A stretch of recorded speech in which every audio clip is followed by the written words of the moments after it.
Bueno, buenos días, buenas tardes, buenas noches. Mi nombre es José Rojas. Noni Ruiz.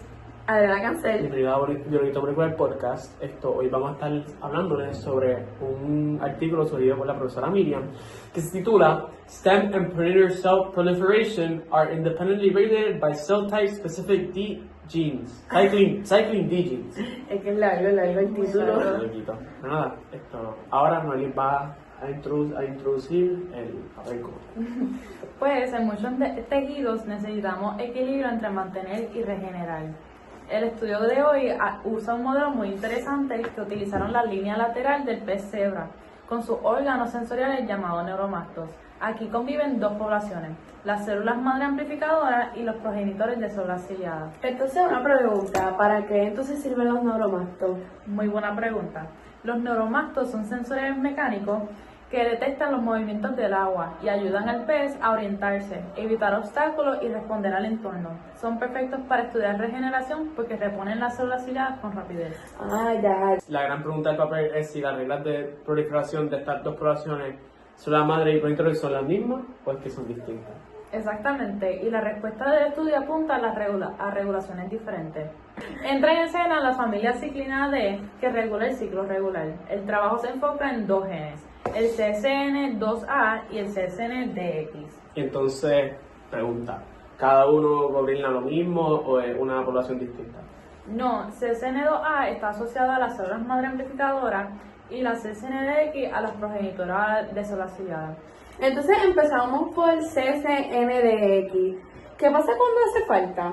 Cuando eliminan CSN-DX, los peces todavía pueden formar las células ciliadas, pero los progenitores dejaban de dividirse, resultando que cada progenitor producía una sola célula en vez de dos. La regeneración seguía ocurriendo, pero con menos células en total. Así que, espera, a ver si te entendí. Lo que me estás diciendo es que el CSN-DX impulsa esta edición extra de los progenitores que duplica la producción. Exactamente. Entonces, ¿qué pasa ahora con CSN2A?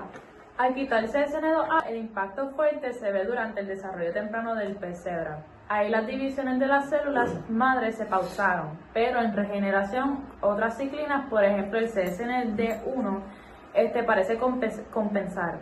En conclusión, CSN2A es esencial para el desarrollo, pero menos crítica en la fase de regeneración. Pero ahora, yo leí el paper por ahí y yo vi algo que se llama los notch. Y como que no entendí, ¿qué son eso? Pues notaron que el notch actúa como un freno sobre CSN-DX. Cuando baja notch, por ejemplo, tras la muerte de células ciliadas, sube el CSN-DX y las progenitores pueden proliferar más para reponer células ciliadas. Entonces, déjame ver si lo entendí bien. Notch bajo es igual a más CSNDX, entonces más divisiones de los progenitores. Exactamente. El notch puede decir que actúa como un semáforo porque su propósito es regular la cantidad de CSN-DX hasta cuando es necesario. En conclusión, el CSN2A controla la división de las células madres, mientras que el CSN-DX controla la división de los progenitores de las células ciliadas. Perfectamente. Y el notch decide cuándo se activa esta aceleración de los aprendices. Si notch baja, se le da la vía libre al CSN-DX. Así que la regeneración en neuromastos no usa una única palanca, sino controles independientes para las células madre y progenitores. Eso explica por qué incluso si los progenitores no se dividen, o sea, falta de CSN-DX, aún se pueden formar células ciliadas, pero con menos cantidad. Entonces, ahora Roja va a hablar de su parte de los métodos y las figuras del artículo. Pues nada, vamos a seguir el método en 6 pasos. El primer paso que hicieron fue larvas de los peces cebra, los tingieron con líneas fluorescentes para ver los diferentes tipos de células que contenía el pez. Y todo esto fue bajo normas éticas. Entonces, ¿cómo provoca la regeneración? Pues, la generación, para el paso 2, se hizo una acción controlada en el cual se dañan las células ciliadas utilizando algo que se llama la neumacina para activar como tal el programa de reparación. ¿Y cómo saben que estas células se dividen? Pues, este sería el seguimiento y prueba en el cual se necesita un compuesto llamado EDU, Entonces, en el EDU, ese marcó a la célula en división para darle más seguimiento. Y entonces bajaron el notch para ver si se aumentaban las células ciliadas y usaron inhibidores del ciclo para ver si la aplicación era necesaria o no. Entonces pueden forzar que las células se vuelvan ciliadas. Bueno, pues, ¿verdad? Eso trataron de ellos forzar el destino, que donde aplicaron un choque térmico, el que ahí entra lo que se llama el ATOH1A, que es como un switch y que lo que hace es que empuja para que se fuerce y transforme en una célula ciliada. ¿Cómo ven qué genes están activos y la estructura del tejido? Pues ahí entramos al paso 5, que, ¿verdad? Se llama lectura en el tejido, que con un tinte que se llama con HCR in situ, ellos mapearon el gene como tal en que se enciende y en dónde. Entonces también usaron un faloidina y algo que se llama inmunotinción para marcar la arquitectura y la proteína Entonces, todo esto se observó en tiempo real. No, para nada. Esto, ¿verdad? Esto fue 24 horas y yo altamente dudo que un científico se quedó ahí 24 horas dibujando y marcando. So, lo que hicieron un time-lapse como tal para después ellos observar y analizar la imagen. Y en general, ¿qué hicieron en este experimento? Pues, ¿verdad? Un TLDR, un resumen bien breve. Ellos primero lesionaron, marcaron, después perturbaron los genes, miraron, le marcaron los programas genéticos y finalmente hicieron pruebas estadísticas y analizaron. Pues nada, ahora les voy a mostrar aquí, acá, no sé dónde esté la figura 1, que es como tal la figura más importante que encontramos en este artículo. ¿Dónde está este neuromasto en el pez? Pues, ¿verdad? Ahí es donde entra la figura A, que la figura A, pues tú puedes ver la larva, ¿verdad? Que está tejida con un tinte que se llama el DAPI, y si no me equivoco, creo que está en violeta, y es la región donde marca el neuromasto, y tú puedes observar que está en una línea lateral posterior. Entonces, y la cara del neuromasto, por decirlo así. Pues ahí entra la figura B, que es un SEM visual, que SEM, que es una vista dorsal de un neuromasto también de 5 dPF, donde se pueden apreciar los estereocilios y los cinesiolios, que estos son filamentos de actina que se encuentran en las células sensoriales del oído interno del pez. Okay. ¿Y qué hay dentro del neuromasto? Pues, ¿verdad? Dentro del neuromasto se puede encontrar, ¿verdad? Como tal, esa sería la figura C, que es un corte transversal, donde se puede encontrar las células ciliadas en morado, las células de manto en azul, y además los soportes que no están marcados, pero ahí entra también la figura D y E, que también ¿verdad? Son más rendiciones artísticas y un esquema como tal de esta figura C. So, aquí está, ¿verdad? Está más clasificado, están los progenitores hair cells y morado y eso. ¿Qué pasa a nivel de genes según avanza la regeneración? Pues, ¿verdad? Ahí entramos también a la figura 1, la parte F, el que se integra el scRNA sequence en un curso temporal, y ¿verdad? Entonces ahí tú puedes observar que se observan, ¿verdad? en diferentes horas, tiempo, en homeostasis, 0 minutos, 30 minutos, 1 hora, 3, 5, 10, etcétera, etcétera.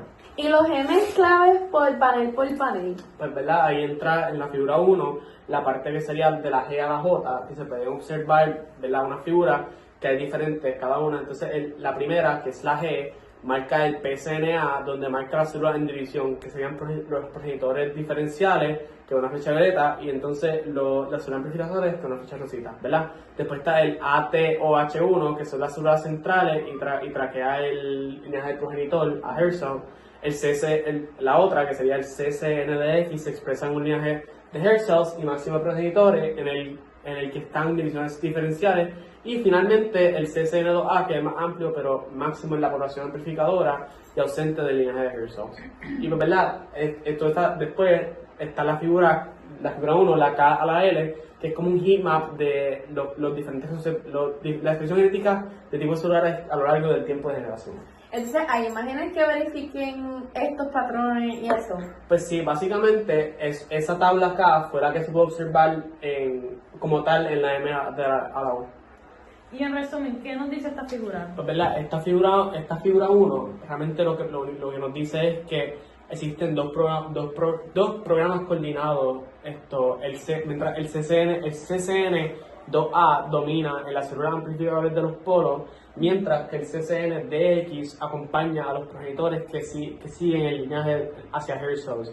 Entonces la expresión cambia drásticamente a lo largo del tiempo. Entonces, ¿verdad? Aquí termino con mi parte, ahora se lo dejo a Adriana.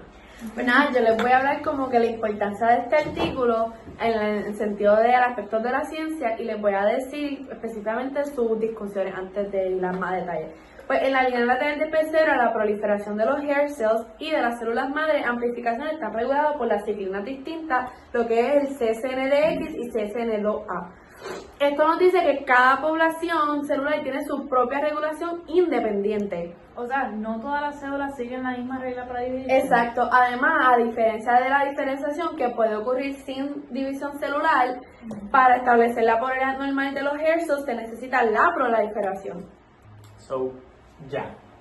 Creo que entendí. Lo que estás diciendo es que no es lo mismo diferenciarse que organizarse bien. Exacto, son dos procesos totalmente diferentes. El destino o identidad celular, cellular hair cell, no depende de la división, pero la orientación o la polaridad correcta, pues sí atribuyen a lo que es la proliferación. Muy interesante. Esto cambia bastante la forma en que vemos la regeneración. Sí, y en conjunto, esto hay algo ampliando esta comprensión de lo que es el control de la proliferación y la diferenciación en tejidos regenerativos. Además, abren las puertas a diseñar estrategias mucho más persistentes en la medicina regenerativa y de especies. Muy bien, pero para aquellos que no saben, ¿qué exactamente es la medicina regenerativa? Bueno, claro, la medicina regenerativa es un campo amplio donde el cuerpo utiliza sus propios sistemas, a veces con ayuda de materiales biológicos externos para recrear células y reconstruir tejidos.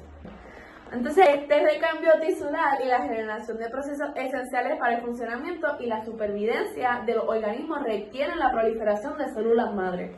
Oye, realmente suena súper poderoso, está súper duro, pero suena que tiene un poco de riesgo. Sí, lo que pasa es que pues por la proliferación debe estar estrictamente controlada. Si se desregula, las señales del nicho pueden producir una proliferación descontrolada de las células madre y sus hijas y pueden causar enfermedades como la que conocemos bastante, que es el cáncer. A pesar de la importancia de las células madres que se dividen simétricamente y proviene para el mantenimiento y la regeneración de los tejidos, hasta ahora no se había explorado mucho esta área y la regulación de cómo se forma diferente en cada población. Oye, pero entonces, ¿qué demuestra este artículo? Bueno, este artículo demuestra que la proliferación de células madre y la progenitora de la línea lateral del pez cebra está regulada de manera independiente. Esto tiene implicaciones potencialmente muy importantes para comprender cómo en otros órganos y especies de la proliferación de células madre en reposo y activas de sus hijas pueden manipularse cuando están enfermas. Además, mostraron que la proliferación de los progenitores de células sensoriales conducen a defectos en polaridad de estas células a través de la pérdida de gen HES2, un gen que hasta ahora no se había implicado en la polaridad de las células sensoriales. Wow, o sea, no solo descubrieron mecanismos, sino también un gen implicado en algo que no sabíamos. Súper relevante. Adriana, ¿qué nos da una conclusión antes de irnos? Bueno, en conclusión, la proliferación de las células madre y progenitoras están descopladas y reguladas por genes distintos como el CCN2A versus el CCNDX. La regeneración de las células ciladas pueden ocurrir sin división de progenitores, pero con menos células y pues un poquito de defecto en su organización, es como un trade-off. Entonces, su metodología utilizaron el pez cebra como el pez de estudio y diferentes técnicas como el sRNA, el HCR, el CIDU, el EDU y el CRIS.